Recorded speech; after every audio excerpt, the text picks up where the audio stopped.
अस्सलाम वालेकुम बच्चे, कैसे हैं सब लोग? होप सो सब ठीक होंगे। आज हम 10th क्लास की केमिस्ट्री चैप्टर 15 का टॉपिक देखेंगे, कंसंट्रेशन ऑफ ए सॉल्यूशन। कि सॉल्यूशन की कंसंट्रेशन क्या होती है। सबसे पहले इसकी डेफिनेशन है, कहते हैं concentration of a solution is a measure of amount of solute that has been dissolved in a given amount of solution as solvent. ठीक है, आपके पास अगर पहले कोई सॉल्वेंट मौजूद है, आप उसमें कितनी सॉल्यूट की मिकदार जो है वो ऐड करते हैं, वो भी इसकी कंसंट्रेशन होगी। या फिर अगर ऑलरेडी आपके पास सॉल्यूशन मौजूद है, सॉल्यूशन में आप कितनी सॉल्यूट की मिकदार ऐड करते हैं, वो भी उसका क्या होगी, कंसंट्रेशन होगी। अब इसका मतलब क्या है, सॉल्यूट किसको बोलते हैं, सॉल्वेंट किसको बोलते हैं, सॉल्यूशन किसको बोलते हैं, उसको देखते हैं। हमारे पास फॉर एग्जांपल बच्चे, ये मेरे पास ना जो ज़्यादा मिकदार में होता है वो सॉल्वेंट होता है, ठीक है, और जो कम मिकदार में होता है वो सॉल्यूट होता है। फॉर एग्जाम्पल ये मेरे पास एक ट्यूब है, टेस्ट ट्यूब है, मैंने इसके अंदर ना पानी डाला हुआ है, पानी की मिकदार यहाँ पे ज़्यादा है, ठीक है, और यहाँ पे मैंने थोड़ी सी मिकदार नमक की ली हुई है, तो नमक मेरे पास कम होता है बच्चे, तो नमक मेरे पास यहाँ पे क्या होगा, सॉल्यूट होगा। और जब मैं ज़्यादा मिकदार में लेती हूँ, जैसे पानी है, तो वो मेरे पास क्या होगा, सॉल्वेंट होगा। अब मैं जितनी मिकदार यहाँ पे सॉल्यूट की सॉल्वेंट में ऐड करूँगी, वो इसका इर्तिकास होगा, ठीक है, इसकी कंसंट्रेशन होगी, सॉरी उसकी सॉल्वेंट की। अगर मैं यहाँ पे सॉल्यूशन ले लेती हूँ, मुझे सॉल्यूशन किसको बोलते हैं, सॉल्यूशन ये होता है कि ऑलरेडी अगर आपके पास सॉल्वेंट है, आपने उसमें सॉल्यूट ऐड कर दिया हुआ है, ठीक है, आपने थोड़ा बहुत उसके अंदर जो नमक है वो ऐड कर दिया हुआ है, थोड़ा बहुत सॉल्यूट उसके अंदर ऐड कर दिया हुआ, तो वो सॉल्यूशन है। तो यहाँ पे इसी बात को कह रहा है कि अगर ऑलरेडी आपके पास सॉल्यूशन है, मतलब उसमें सॉल्यूट भी है, सॉल्वेंट भी है, उससे मजीद अगर आप सॉल्यूट की थोड़ी सी मिकदार ऐड करते हैं, तो वो हमारे पास क्या होगा, वो सॉल्यूशन का कंसंट्रेशन होगी, वो सॉल्यूशन की कंसंट्रेशन होगी। तो यहाँ पे ये कह रहा है कि अगर ओरिजिनली आप कि मतलब अगर ओरिजिनली आपने सॉल्वेंट लिया हुआ है, तो उसमें जितनी आप सॉल्यूट की मिकदार ऐड करेंगे, वो उसकी कंसंट्रेशन होगी। लेकिन अगर ऑलरेडी आपके पास सॉल्यूशन है, उसमें सॉल्यूट भी है, सॉल्वेंट भी है, तो उसमें अगर मजीद आप थोड़ी सी उसकी सॉल्यूट की मिकदार ऐड करते हैं, तो वो हमारे पास क्या आगे सॉल्यूशन की कंसंट्रेशन होगी। ठीक है, कहते हैं जो सॉल्यूट की अमाउंट है ना, वो आप या तो ग्राम्स में लेते हैं या फिर मोल्स में लेते हैं। मतलब ये जो हम लोग कम क्वांटिटी में वैल्यू ले रहे हैं, या तो हम इसको ग्राम्स में लेते हैं या फिर इसको हम लोग लेते हैं, ये जो हम लोग सॉल्यूट ले रहे हैं, तो या तो इसको ग्राम्स में लिया जाता है या फिर इसको मोल्स में लिया जाता है। और जो हमारे पास यहाँ पे सॉल्यूशन है, या फिर अगर हम सॉल्वेंट ले रहे हैं, तो इसका वॉल्यूम लेते हैं, वो हम या तो डेसीमीटर क्यूब में लेते हैं, वो या फिर हम सेंटीमीटर क्यूब में लेते हैं। तो वॉल्यूम को या तो हम सेंटीमीटर क्यूब में लेंगे या फिर हम इसको डेसीमीटर क्यूब में लेंगे। जैसे हम लोग कहते हैं ना, ये एक ऑब्जेक्ट अगर आपने इसकी लेंथ मालूम करनी है, तो या तो आप इसको मीटर में लेते हैं या फिर इसको सेंटीमीटर में लिया जा सकता है। ये मोस्ट कॉमनली यूनिट्स होते हैं। इसी तरह से अगर आपने वॉल्यूम लेना है हमारे पास सोल्यूशन का या सॉल्वेंट का, तो या तो इसको डेसीमीटर क्यूब में लेंगे या फिर सेंटीमीटर क्यूब में लेंगे। मतलब हमारे पास जो सॉल्यूट होगा वो ग्राम्स या मोल्स में होगा, और जो हमारे पास यहाँ पे सॉल्यूशन या सॉल्वेंट लेंगे वो किस में लेंगे, वो हम लोग डेसीमीटर क्यूब या सेंटीमीटर क्यूब में लेंगे। ठीक है, तो कहते हैं हमारे पास ओवरऑल फिर जो मालूम किया जाएगा यूनिट ओवरऑल के हमारे पास कितनी अमाउंट जो है सॉल्यूट की इसमें ऐड की गई। अगर मैंने इसको ग्राम में लिया, इसको डेसीमीटर क्यूब में लिया, तो ये ग्राम पर डेसीमीटर क्यूब में होगा। अगर मैंने इसको सॉल्यूट के लिया मोल में और ये डेसीमीटर क्यूब में है, तो ये फिर इसको मिकदार वैल्यू किस में ली जाएगी, मोल पर डेसीमीटर क्यूब में लिया जाएगा। या तो जो हमारे पास वैल्यू है ये ग्राम पर डेसीमीटर क्यूब में होगी, मतलब अगर आपने सॉल्यूट जो है वो किस में लिया हुआ है, वो ग्राम में लिया, वॉल्यूम इसका डेसीमीटर क्यूब में लिया, तो ये ग्राम पर डेसीमीटर क्यूब में होगी। अगर आपने मास जो है सॉल्यूट का मोल्स में लिया, तो फिर ये क्या होगा, मोल्स पर डेसीमीटर क्यूब होगा। तो इस सारे में आपने सिर्फ पहले करनी क्या है कि कंसंट्रेशन की डेफिनेशन करनी है। ये हमसे क्यों पूछा जा सकता है कि सॉल्यूट की मिकदार किस में ली जाती है, क्वांटिटी किस में ली जाती है, और हमारे पास सॉल्वेंट या सॉल्यूशन किस में लिया जाता है। ठीक है, आगे ये टॉपिक बेसिकली इंपॉर्टेंट है किसके लिहाज से, न्यूमेरिकल्स के एग्जाम्पल्स के लिहाज से। कोई एक न्यूमेरिकल आपसे पूछा जा सकता है। तो सबसे पहले कहते हैं कंसंट्रेशन का फार्मूला जो होता है ना, मोस्ट कॉमनली हम लोग क्या लेते हैं, mass of solute in grams over mass of solution in DM cube. मैंने कहा था आप जो है मास सोल्यूट का या तो ग्राम्स में लेते हैं या फिर आप मोल में लेते हैं। अगर मैं ग्राम में लूंगी तो इसके लिए कंसंट्रेशन का फार्मूला क्या आएगा, mass of solute in gram divided by mass of volume in decimetre cube. के मास आपने सोल्यूट का किस में लिया हुआ है, ग्राम में। यहाँ पे ये कंसंट्रेशन आपको किस में देगा, ये आपको देगा ग्राम्स पर डेसीमीटर क्यूब में देगा इसकी कंसंट्रेशन। ठीक है, क्योंकि आपने यहाँ पे सोल्यूट किस में लिया हुआ है, ग्राम्स में लिया हुआ है, और सोल्यूशन वॉल्यूम का किस में लिया हुआ है, डेसीमीटर क्यूब में। अगर मैं कंसंट्रेशन का दूसरा फार्मूला इस्तेमाल करती हूँ, लाइक कि जिसमें कंसंट्रेशन में लूंगी, लेकिन अगर मैं सोल्यूट का मोल्स लेती हूँ, ठीक है, और मैं सॉल्यूशन का वॉल्यूम लेती हूँ डेसीमीटर क्यूब में, तो फिर ये कंसंट्रेशन हमें किस में देगा, ये हमें देगा मोल ओवर डेसीमीटर क्यूब। कि अगर मैं सॉल्यूट का मोल्स लेती हूँ, तो ये मोल ओवर डेसीमीटर क्यूब में उसकी जो है ना मेरे पास वैल्यू आ रही होगी। ठीक है, तो उसके लिए फिर मेरे पास क्या होगा, ये वाला फार्मूला इस्तेमाल किया जाएगा, जिसमें आप सॉल्यूट के क्या लेंगे, मोल्स लेंगे। ठीक है, तो ये कहीं पर ये फार्मूला यूज़ होगा, कहीं पर ये फार्मूला यूज़ होगा। तो कैसे देखेंगे वो हम एग्जाम्पल्स के साथ इसको रिलेट करवाते हैं। सबसे पहले एग्जाम्पल है 15.4, कहते हैं calculate the concentration of this solution in gram per decimetre cube. मतलब आपने ग्राम पर डेसीमीटर क्यूब में मालूम करनी है। Which contain 20 gram of sodium, जिसमें वो बता रहा है कि आपके पास फ्लूइड की सोडियम की कितनी ग्राम्स है, मैस 20 ग्राम, और डिजोल्व किया हुआ है कितने वॉल्यूम में पानी के 0.2 डेसीमीटर क्यूब। तो ये तो सिंपल फार्मूला है कि आपके पास ग्राम्स भी दिए हुए हैं 20 ग्राम्स और वॉल्यूम भी दिया हुआ है डेसीमीटर क्यूब में। तो सिंपली ग्राम्स की वैल्यू डाल दें 20 और डेसीमीटर क्यूब की वैल्यू डाल दें 0.2, ठीक है। तो ये आपके पास आ जाएगा ग्राम पर डेसीमीटर क्यूब में। वो उसने आपसे पूछा हुआ है कि इसमें आंसर निकालना है ग्राम पर डेसीमीटर क्यूब में, तो ये वाला फार्मूला सिंपली अप्लाई कर लेंगे। नेक्स्ट वाला न्यूमेरिकल है, कहते हैं 500 centimetre cube of hydrochloric acid contain 1.8 gram of dissolve hydrogen chloride, calculate the concentration in gram per decimetre. अब आपने किस में मालूम करनी है, ग्राम पर डेसीमीटर क्यूब। मतलब अगेन यही वाला फार्मूला निकालेंगे, ग्राम पर डेसीमीटर क्यूब मतलब सॉल्यूट की मास लेंगे ग्राम्स में और सोल्यूशन किस में लेंगे, डेसीमीटर क्यूब में। लेकिन यहाँ पे उसने मैथ्स में ग्राम तो लिया हुआ है, लेकिन आपको वो जो उसका वॉल्यूम दिया हुआ है वो डेसीमीटर क्यूब में नहीं दिया हुआ, वो सेंटीमीटर क्यूब में दिया हुआ है। इसका मतलब है पहले मुझे इसको किस में कन्वर्ट करवाना है, डेसीमीटर क्यूब में। हमारे पास ना जो डेसीमीटर क्यूब होता है वो एक बड़ा यूनिट होता है। एक डेसीमीटर क्यूब में ना हमारे पास बचे 1000 सेंटीमीटर क्यूब होते हैं, ठीक है। 1 decimetre cube is equal to 1000 centimetre cube, इसमें 1000 होते हैं। अब अगर आपने 1 सेंटीमीटर क्यूब की वैल्यू निकालनी है तो बच्चे हमारे पास क्या होगा कि यहाँ पे सॉरी इसको मैं यहाँ पे 3 क्यूब लिख देती हूँ, ठीक है। तो हमारे पास अगर 1 सेंटीमीटर क्यूब की वैल्यू निकालनी है तो बच्चे यहाँ पे 1000 मल्टीप्लाई और दूसरी साइड पे जाके क्या हो जाएगा, डिवाइड। तो ये आ जाएगा 1/1000 और डेसीमीटर क्यूब उसी तरह से आ जाएगा, ठीक है। और मेरे पास इसको मैं राइट डाउन कर देती हूँ, decimetre cube is equal to, यहाँ पे हमारे पास बच्चे क्या था, 1000 था, 1000 तो इधर जाके डिवाइड हो गया, बाकी तो यहाँ पे कुछ भी ना बचा, सिर्फ और सिर्फ क्या बचा, सेंटीमीटर क्यूब बच गया। तो सेंटीमीटर क्यूब की वैल्यू किसके इक्वल आ जाएगी, 1/1000 डेसीमीटर क्यूब की। मतलब अगर मैं किसी भी वैल्यू को 1000 से डिवाइड कर दूंगा तो वो किस में कन्वर्ट हो जाएगा, वो डेसीमीटर क्यूब में। तो अगर ये मेरे पास 500 सेंटीमीटर क्यूब है, सेंटीमीटर क्यूब की जाए यहाँ पे मैं 1/1000 डेसीमीटर क्यूब लिख लूंगी, मतलब 500 को किससे डिवाइड करेंगे, 1000 से, तो किस में कन्वर्ट हो जाएगा, वो डेसीमीटर क्यूब में आ जाएगा। तो 0.5 डेसीमीटर क्यूब। अब मेरे पास वॉल्यूम भी आ गया, मेरे पास ग्राम में मास भी आ गया, तो हम इनको सिंपली क्या करेंगे, डिवाइड कर देंगे इस फार्मूले के अकॉर्डिंगली कि हमारे पास जो है मास भी आ गया ग्राम्स में, ठीक है, और सोल्यूशन भी आ गया डेसीमीटर क्यूब में। तो हमारे पास सिंपली उसकी वैल्यू पुट ऑन कर देंगे, 1.8 डिवाइडेड बाय 0.5 तो 36 ग्राम पर सेंटीमीटर डेसीमीटर क्यूब आ जाएगा। नेक्स्ट एग्जांपल है 15.6, कहते हैं calculate the mass of copper sulphate in gram. Mass अब कैलकुलेट करना है, डिजॉल्व्ड इन 2 डेसीमीटर क्यूब, मतलब वॉल्यूम आपको गिवन है सोल्यूशन का, विद ए कंसंट्रेशन की वैल्यू भी गिवन है 15 ग्राम पर डेसीमीटर क्यूब। मतलब इस फार्मूले में आपको ये कंसंट्रेशन गिवन है और ये वॉल्यूम गिवन है। कहते हैं आप मैथ्स मालूम करके दें, बच्चे अगर ये यहाँ पे डिवाइड हो रहे थे जाके क्या हो जाएगा, मल्टीप्लाई, और यहाँ पे सिर्फ मैथ्स का फार्मूला बच जाएगा। तो इसी को हमने राइट डाउन यहाँ पे किया है, ठीक है।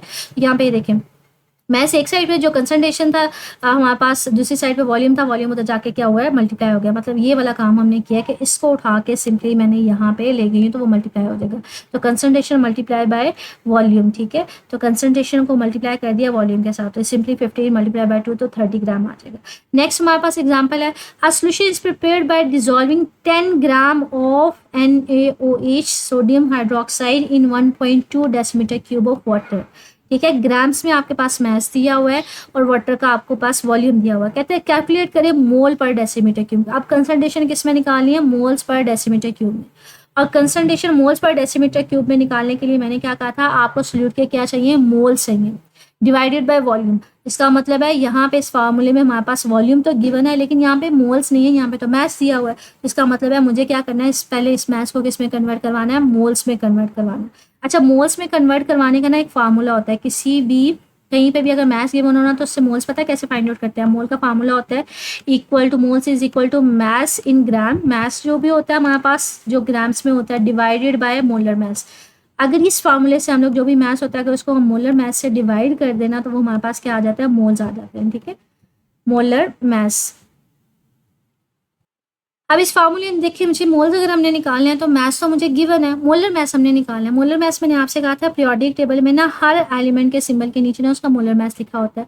जैसे कार्बन के नीचे 12 है, हाइड्रोजन के नीचे 1 है, ऑक्सीजन के नीचे 16 है, सोडियम के नीचे 23 है। तो हर एक के नीचे ना उसका मोलर मैथ्स लिखा होता है। अब हमने किसका निकालना है मोलर मैथ्स, हमारे पास कौन सा एलिमेंट है, सोडियम हाइड्रोक्साइड है। अब किसी भी एलिमेंट में जितने एलिमेंट्स होते हैं ना हम उनका मोलर मैथ्स जो है ना ऐड कर देते हैं। सोडियम का मोलर मैथ्स निकालूंगी, उसमें ऐड करूंगी ऑक्सीजन का मोलर मैथ्स निकालेंगे, फिर हाइड्रोजन का। सोडियम का मोलर मैथ्स ये देखिए यहाँ पे मेरे पास पीरियोडिक टेबल में अगर देखा जाए तो सोडियम का मोलर मैथ्स कितना होता है, मेरे पास अप्रॉक्सीमेटली ये थोड़ा सा ब्लर है, ये अप्रॉक्सीमेटली 23 होता है, ठीक है। तो सोडियम का मोलर मास कितना होता है 23, तो मेरे पास सोडियम का मोलर मास कितना आया 23 प्लस अगला एलिमेंट कौन सा है ऑक्सीजन, ऑक्सीजन का इसमें मोलर मास ऐड करूंगी, ऑक्सीजन का कितना होता है 16 होता है बच्चे, ये इसके एलिमेंट के नीचे लिखा हुआ है, ये देखिए ये 16 है। उसके आगे हाइड्रोजन है, हाइड्रोजन का 1 होता है, तो मैं इसके मोलर मासेस को क्या करूंगी ऐड कर दूंगी, ठीक है। तो ऑक्सीजन का 16 और मेरे पास हाइड्रोजन का कितना आया 1, ठीक है। तो मैं हाइड्रोजन प्लस हाइड्रोजन का 1 इन सबको जब ऐड करेंगे 40 आ जाएगा, तो मोलर मास किसके इक्वल आया 40 के। मास आपके पास कितना था 10 डिवाइडेड बाय मोलर मास कितना आया 40, तो ये मोल्स में आ जाएगा। अब मेरे पास मोल्स भी आ गए, मेरे पास वॉल्यूम भी है, तो मैं सिंपली इस फार्मूले से निकाल सकती हूँ ना बच्चे कंसंट्रेशन को मोल्स पर डेसीमीटर क्यूब में। मोल्स मुझे पता चल के मैंने निकाल लिए, वॉल्यूम मेरे पास ऑलरेडी था, तो इसमें फार्मूले में पुट ऑन कर देंगे, तो 0.25 डिवाइडेड बाय 1.2 दिया जाएगा 0.21 मोल पर डेसीमीटर क्यूब। तो ये टॉपिक इंपॉर्टेंट है, कोई सा भी इससे रिलेटेड जो मिसाल है कोई एग्जाम्पल है वो आपसे पूछ सकते हैं, या फिर ये हमारे पास न्यूमेरिकल्स में भी एक्सरसाइज में भी है। सेकेंड वाला न्यूमेरिकल है, कहते हैं what mass of NaCl needed, आपने क्या मालूम करना है मास मालूम करना है, ठीक है। Is dissolve in 150 centimetre cube of a solution, मतलब वॉल्यूम आपको दिया हुआ है, if the concentration of the solution is 0.4 पर dm क्यूब, मतलब हमारे पास उसकी कंसंट्रेशन दी हुई है और इसका सोल्यूशन का वॉल्यूम दिया हुआ है, और ये मोल्स वाली दी हुई है, मतलब हमारे पास ये वाली कंसंट्रेशन दी हुई है मोल्स पर डेसीमीटर क्यूब में, वॉल्यूम आपको दिया हुआ है। अब इसको सॉल्व करने की तरफ आते हैं, आपको वॉल्यूम किस में चाहिए डेसीमीटर क्यूब में, तो यहाँ से किस की मिकदार निकलेगी मोल्स की वैल्यू निकलेगी। तो पहले इस डाटा को लिखते हैं कि आपके पास मास उसका वॉल्यूम किस में दिया हुआ है सेंटीमीटर क्यूब में, और हमारे पास उसकी कंसंट्रेशन दी हुई है। तो यहाँ से हम लोगों ने एक चीज़ फाइंड आउट की कि हमें किस में चाहिए था वॉल्यूम डेसीमीटर क्यूब में, तो इसका मतलब है इसको किस में कन्वर्ट करवाना है हमें डेसीमीटर क्यूब में। और मैंने आपको बताया सेंटीमीटर क्यूब से डेसीमीटर में जाना हो तो उसको 1000 से डिवाइड करते हैं, तो इसको किससे डिवाइड करेंगे 1000 से इसको डिवाइड करेंगे, ठीक है। सेंटीमीटर क्यूब से डेसीमीटर क्यूब में जाना हो तो उस वैल्यू को किससे डिवाइड कर देते हैं 1000 के साथ, 1000 के साथ डिवाइड करेंगे तो ये डेसीमीटर क्यूब में आ जाएगा। कंसंट्रेशन ऑलरेडी हमारे पास है, तो इस फार्मूले के अकॉर्डिंगली हम लोग मोल्स को फाइंड आउट कर देंगे, मतलब यहाँ पे ये डिवाइड हो रहा है, इधर जाके कंसंट्रेशन के साथ मल्टीप्लाई करेंगे तो एक साइड पर मोल्स रह जाएगा, तो ये फार्मूला आ जाएगा moles is equal to concentration multiply by volume. Concentration 0.4 थी, वॉल्यूम ये था, तो ये मोल्स की वैल्यू आ गई। अब वो कहते हैं ये मोल्स हमने निकाली है, कहते हैं आपने मैस मालूम करना है, मतलब ग्राम्स में वैल्यू निकालनी है। इसका मतलब है मुझे फार्मूला जो मैंने आपको यहाँ पे लिख के दिया था ना कि हमारे पास मोल्स कैसे निकालते हैं, ये मैंने आपसे कहा था मोल्स किसके इक्वल होता है मैस ओवर मोलर मास के। फॉर एग्जाम्पल मुझे मैस मालूम करना है, तो मोलर मास यहाँ से डिवाइड हो रहा है, इधर जाके क्या हो जाएगा मल्टीप्लाई, तो यहाँ से मैस का फार्मूला क्या बन जाएगा, मैस का फार्मूला बन जाएगा moles multiply by molar mass. Moles already हमें पता है, अब मोलर मास मालूम करना है। मोलर मास हमारे पास कौन सा एलिमेंट है NaCl है, ठीक है। इसका मोलर मास निकालेंगे कहाँ से पीरियोडिक टेबल से। पीरियोडिक टेबल पे मैंने कहा था हर एलिमेंट के नीचे ना उसका मोलर मास लिखा होता है। NaCl है, Na का कितना है हमारे पास 23, Cl हमारे पास क्या होता है बच्चे 35.5, तो इनके मोलर मासेस को क्या करेंगे ऐड अप कर लेंगे, जितने एलिमेंट्स होते हैं ना उनके मोलर मासेस को ऐड अप करते हैं। सोडियम 23, क्लोरीन का 35.5, ठीक है। ये मैंने दोनों के मोलर मासेस को जब ऐड करूंगी तो मेरे पास कितना आ जाएगा, ये अप्रॉक्सीमेटली मेरे पास आ जाएगा 58.5। इसको मल्टीप्लाई करेंगे तो इसका मास हमें गिवन आ जाएगा 3.51 ग्राम, ठीक है। तो ये मेरे पास एग्जाम्पल न्यूमेरिकल था जो इस टॉपिक से रिलेटेड था। इस बिल्कुल इसी तरह से जैसे हमने न्यूमेरिकल किया ना, बिल्कुल ये स्टेप्स को फॉलो करते हुए आपके पास क्विक चेक है 15.2। कहते हैं मास आपने मालूम करना है किसका कॉपर सल्फेट का, जिसका आपके पास वॉल्यूम कितना दिया हुआ है 50 सेंटीमीटर क्यूब है, और इसका आपको कंसंट्रेशन कितनी दी हुई है 5 मल्टीप्लाई 10⁻⁻² मोल पर डेसीमीटर क्यूब। मतलब यही वाला फार्मूला है, आपने मोल पर डेसीमीटर क्यूब में आपको कंसंट्रेशन दी हुई है, आपको उसका वॉल्यूम दिया हुआ है सेंटीमीटर क्यूब में, लेकिन आप उसको किस में कन्वर्ट करवाएंगे डेसीमीटर क्यूब में। तो पहले आप मोल्स मालूम करेंगे फिर उसको ग्राम्स में कन्वर्ट करवाएंगे, ठीक है। तो ये देखें, ये पहले आपके पास वही सारी स्टेटमेंट है। सबसे पहले आपके पास मैस आपने मालूम करना है, कहता है आपके पास वॉल्यूम दिया हुआ है 50 सेंटीमीटर क्यूब, ये 5 नहीं है 50 है, ठीक है। ये थोड़ी सी ना यहाँ पे प्रॉब्लम है, लाइक अब 50 सेंटीमीटर क्यूब है बच्चे, उसको अगर आपने डेसीमीटर क्यूब में कन्वर्ट करवाना है तो मैंने कहा था उसको 1000 से डिवाइड करेंगे, 1000 से डिवाइड करेंगे ना तो ये आंसर हमारे पास आएगा 0 पॉइंट, ये बच्चे गलती से लिखा हुआ है, ठीक है, 0.05 डेसीमीटर क्यूब आ जाएगा, ठीक है। सेंटीमीटर से डेसीमीटर क्यूब में जाना है तो उसको क्या करते हैं 1000 से डिवाइड कर देते हैं। आपके पास कंसंट्रेशन की वैल्यू ऑलरेडी गिवन है 5 मल्टीप्लाई 10⁻² मोल पर डेसीमीटर क्यूब। -2 का मतलब होता है 10⁻² का मतलब होता है 5 को 100 से डिवाइड करना, तो इसको 0.05 भी लिखा जा सकता है, ठीक है। -2 का मतलब है डिवीजन में 2 0 है, मतलब 100 है। अब आपके पास आपने इस फार्मूले से फाइंड आउट करना है, मतलब मोल्स पहले आप फाइंड आउट करेंगे। मोल्स कैसे आएंगे, ये अगर वॉल्यूम है हमारे पास ये इधर जाकर मल्टीप्लाई हो जाएगा कंसंट्रेशन के साथ, तो आप क्या करेंगे मोल्स को किसके साथ, वॉल्यूम को किसके साथ मल्टीप्लाई कर दिया, कंसंट्रेशन के साथ, तो वो आपको मोल से देगा। नंबर ऑफ मोल्स कितने आ जाएंगे, 0.025 मोल्स।